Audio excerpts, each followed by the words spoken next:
raisons pour lesquelles vous vous deviez d'accompagner Jean Pradot.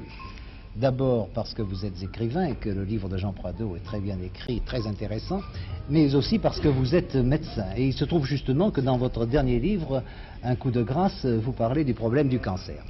Car, Jean Pradot, il faut dire que votre livre ne ressemble pas du tout à ce tête d'horloge que nous avons vu à la télévision interprété par Pierre Freinet. Il s'agit effectivement de l'histoire d'un cancer. Oui, j'ai un cancer depuis 8 ans. J'ai écrit ce même livre pour apprendre aux gens à ne plus avoir peur du mot cancer. Voilà, et alors André Soubiran, vous connaissez bien, vous, la question évidemment. Ça a débuté, le cancer, par un petit truc de rien du tout.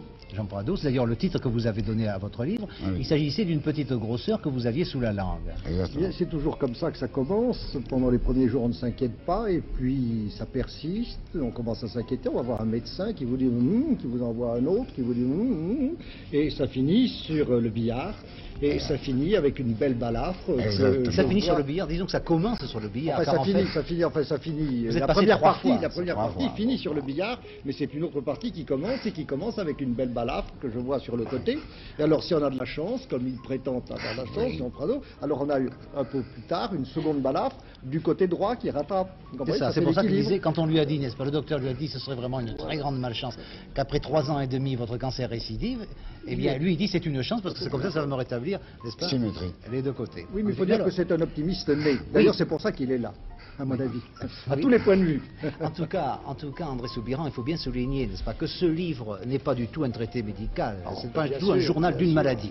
C'est au contraire fait avec beaucoup d'esprit, car en fait, vous n'avez jamais, ce que vous disiez tout à l'heure, vous n'avez jamais désespéré. Jamais.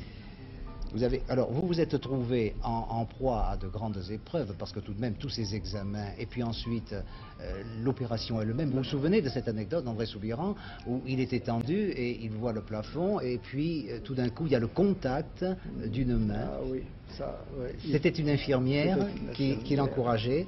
C'est merveilleux d'ailleurs. Ça, ce passage-là, je crois que tous les étudiants en médecine, toutes les infirmières et même peut-être tous les médecins devraient le relire, parce que ça, c'est vraiment le geste beau. Parce que la façon dont il dit le bien que lui fait dans cette espèce d'angoisse où se trouve l'opéré, ce simple geste qui n'est qu'un contact humain de rien du tout, c'est magnifique. Et il faut dire d'ailleurs que c'est la même femme qui l'a giflé pour le réveiller aussi. Enfin, je crois, n'est-ce pas, qu'il faut vraiment conseiller de lire ce livre parce qu'il apprend évidemment des tas de choses et puis il apprend aussi, il donne une leçon de courage, au fond. Votre livre a d'ailleurs été pris par les Américains déjà, avant la France. Ce qui prouve qu'il intéresse. Et puis, après 8 ans et demi, je trouve que vous êtes vraiment l'exemple même de ce que vous essayez de démontrer dans votre livre. Il ne faut jamais désespérer.